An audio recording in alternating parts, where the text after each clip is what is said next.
Claudia, how are you? You okay? Yeah, I'm good, thanks. You? Yeah, not too bad, thank you. First of all, thanks for obviously giving up a bit of your time this evening. I know I spoke to Sarah and Lydia. So yeah, I really appreciate you giving up a bit of your time to talk obviously about the sister clubs. On the call, we've Yeah. got Stephen Rayner from the PFA as well.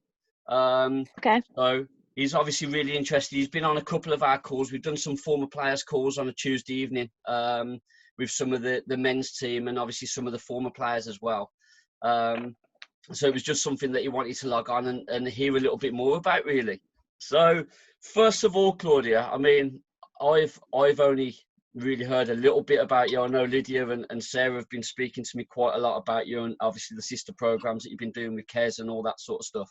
So first of all, just give us a little bit of background about growing up, obviously within the area and playing football as a female footballer growing up, really.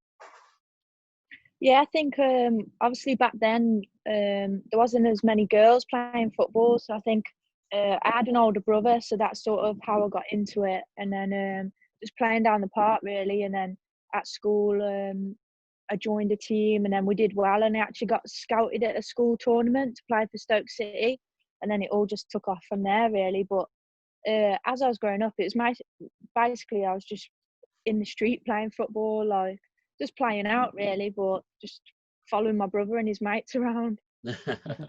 And was it tough for you, Claudia, growing up and obviously being part of that group? I suppose you said there wasn't many girls playing football, and was that really tough for you, or did you find it really easy? I think it was a bit harder at times because obviously a lot of people question like, why are you playing, you're a girl and stuff, but my brother always made them shut up, so that was all right. But no, I think my friendship group, I think because I was actually quite good and probably better than most of my mates, then they weren't really that bothered, because obviously then, like, if it was down the park, they'd be like, oh yeah, you're on my team then, so as long as we won, I don't think it mattered. Fantastic, absolutely brilliant. And you've only obviously come to Birmingham recently, so I believe. How did you Yeah. find that move? Obviously coming back to your hometown and such. Yeah, I think obviously, like, I've always wanted to play locally to home, because obviously I can get more of my family there and my friends to come and watch. But no, it was a really smooth transition, to be honest. Like, you'll know yourself at Blues, it's such a friendly club to be around that I fitted in straight away. All the girls were really nice, and I was just made some really good friends really in the short space of time I've been here. So it's been nice. Fantastic. And then obviously Kes has set up the sister clubs for quite a while. I think it's the last 2, maybe 3 seasons. It could even be longer than that now. How did you become part of that? Was it something that you always were interested in, or did Kes kind of get you under a wing a little bit and say, come on, let's go and do it? Yeah, I think it was a bit of both. I think one day she double booked basically, and she needed 2 coaches, so she had to go and coach herself, but she needed someone else to go. So I sort of volunteered, and then just ended up going quite regular then. So it's something I enjoyed doing really, getting out and seeing all the girls. And obviously for those that don't know, what is the sister club? What's it about, and what's its kind of main objective? I think the main objective really is to have a link with a WSL team. That way they get more like information for coaching, and there's workshops, and we put on little tournaments and stuff, so local grassroots team can play each other. So it gets the girls some more playing time, but then also you get players coming down to coach. So you'll have like the likes of me and Kes, and I think quite a few of the girls go down and coach on different occasions. So it's nice for them to see some players, which is something as a kid I think I would have loved that, to have some professional footballers come down to my training session and either join in a bit and coach. So I think it's just trying to build that bridge really, and make a link from our professional football to the grassroots local girls, and just give them a bit of belief that if you work hard and keep enjoying your football, then you can be where we are. And has there been a big buy-in from obviously the local grassroots clubs and the schools, or has it been quite a slow start for you really? From what I know, it's a quite popular scheme to be on. I think I think there's more teams that would like to be involved and stuff, but obviously we can only do a certain number of clubs. So I think it's just it's hard, isn't it then? Because obviously you want to get out to as many teams as possible, but we've got to make sure that we give each club the right amount of time and amount of coaching that we can do. So I think no, it's quite a good thing, and I think everyone's quite keen to be involved. But you can tell that at our matches, there's loads of grassroots players that we go out and see week in, week out, come to our game on a Sunday. So they might come to our game a Sunday, and then the next day I'll see them coaching on the Monday night. So it's quite nice, really. Fantastic. And I've been speaking to Kez and Sarah and Lydia quite frequently over the past few weeks. And Kez said that you've become quite a role model for the young people. How do you feel about that? You must be obviously really proud being back in your hometown and being a role model for the kids in the local area.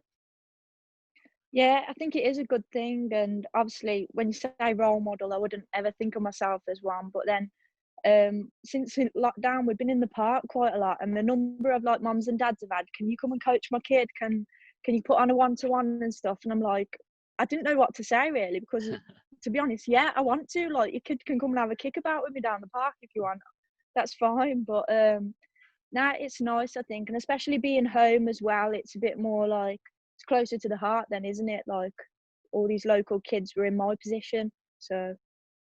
No, absolutely fantastic. And as I said, or as you said, sorry, it is a real family football club, and it's becoming that more and more week in, week out, especially during this period of time, and the work that everybody's doing together, not obviously just the men's team who have gone back playing, but the women's team as well. And we found that to be really important, especially as a community trust. What you won't know is, and something that we have kind of kept from you, if I'm honest with you, for especially the last few weeks, because we were hoping the women's season was going to go back. We have an award at the Community Trust, and it's this award just here, and it's called the PFA Community Champion Award for 2019-20, and this is from us as the Community Trust and the football club and the women's. We would like to present this award to you for this season. Unfortunately, we couldn't get to meet up.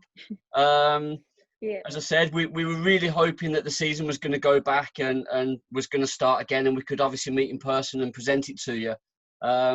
This was kind of the only real way that we could do it. So again, like I said, we have been keeping it from you for a few weeks, but I hope you accept this award. And like I said, we will get it over to you as soon as we possibly can do. Yeah, thank you very much. That was a bit of a shock, wasn't it? So it wasn't a shock to me, but it might have been a shock to you.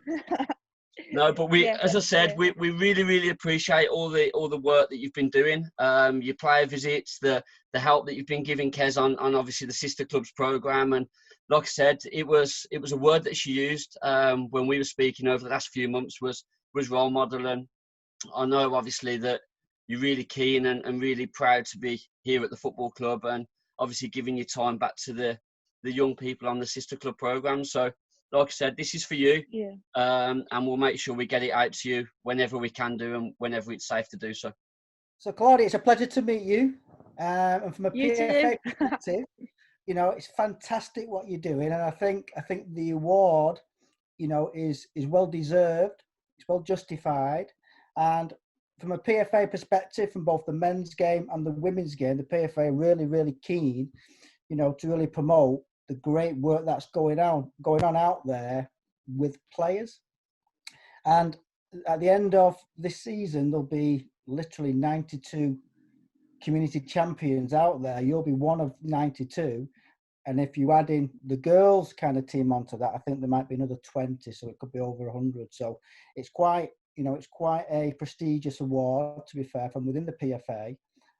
Hopefully we'll be able to get some pictures and some promotion and things of that nature to be able to put into the program and to use to not only give you an accolade and promote the work you're doing, but also it helps the community trust and the work they do. And I know they do some fantastic work. And I think to get the player support, both the male and female, just adds the icing to the cake, really. So thank you from a PFA Yeah. point of view for your involvement, and hopefully you'll be doing a lot more now with the trust going forward. Yeah, it gives you that extra incentive then, doesn't it, I suppose. But no, it's been really good. I think obviously I enjoy it so much, like just getting out and helping out with the kids and just bringing smiles to their faces. That's what it's all about, really, isn't it? And a different face and a different bit of coaching. Exactly. And you can't put a value on that smile on the face that the players bring to those environments. Absolutely fantastic. So, Claudia, I'm really, really sorry to have put you on the spot there. Like I said, we had known for a few weeks, and we really were hoping the women's game was going to go back. But yeah, sorry if that was a bit of a shock to you. I think your face said it all. A little bit. But no, I really, really appreciate it. Thanks so much for all your hard work, and yeah, keep it up, basically. Yeah, if you could do. Yeah, will do.